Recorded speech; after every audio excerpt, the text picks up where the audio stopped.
Hello, yun ngayon lang tayo nakakita mga kaibigan ng ganitong klaseng motor.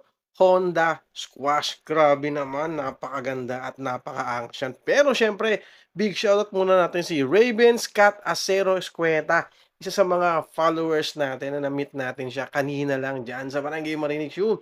Tamang-tama sa ito.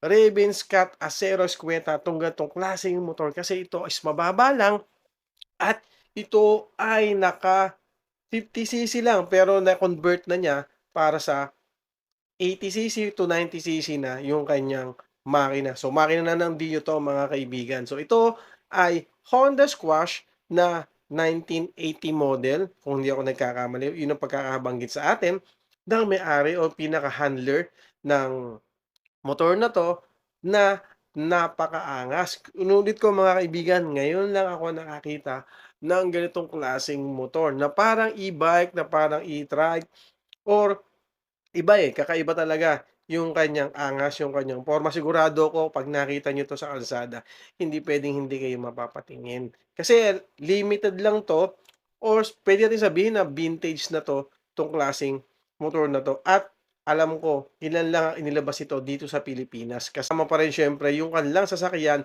na Volkswagen na 1978 model. Akala ko sa pelikula ko lang makikita yung ganitong klaseng truck o yung ganitong klaseng sasakyan 'no, grabe Volkswagen 1975 model, ang angas siyempre big shout out kay Jersey, 'yan ang pinaka-owner. Ayun tignan mo naman meron pa siyang Coca-Cola doon sa bubong at ang ganda. So balikan natin 'tong kanyang motor na squash. Mga kaibigan kayo, ano sa tingin ninyo, magkano na kaya ang presyo ng Honda Squash na katulad nito. Kasi 'pag tignan mo pang-show na lang talaga 'to, pero sabi nga niya nung owner o yung handler nito, ginagamit daw 'to for a daily use. O 'di ba? Kasi nga ito ay napaparehistro naman at nagagamit at hindi lang yon siyempre ito ay nasa good condition. O Honda Squash na 1980 model, makikita niyo yan dito sa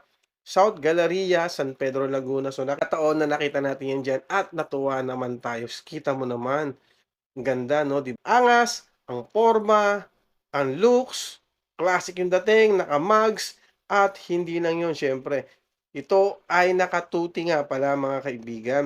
So, ibig sabihin yung makina niya talaga is talagang luma na o ibig sabihin old version talaga yung kanyang makina kasi nga 1980s pa yan. So, mga kaibigan, yan lang ang pinakita ko lang sa inyo and gusto ko lang ding magpasalamat siyempre sa owner nito and minsan lang ako makakita ng ganito. Big shoutout sa'yo.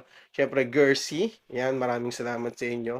Ang handler na napakaganda, napakaangas ng Honda Squash na katulad nito. Soon sana makita ko 'no kapag rides ako or ma-test drive ko yung ganitong klaseng Honda Squash kung gaano ba kasarap o maganda bang gamitin yung ganitong classic or vintage na motor ni Honda. Okay? Yun lang, maraming salamat po. Thank you.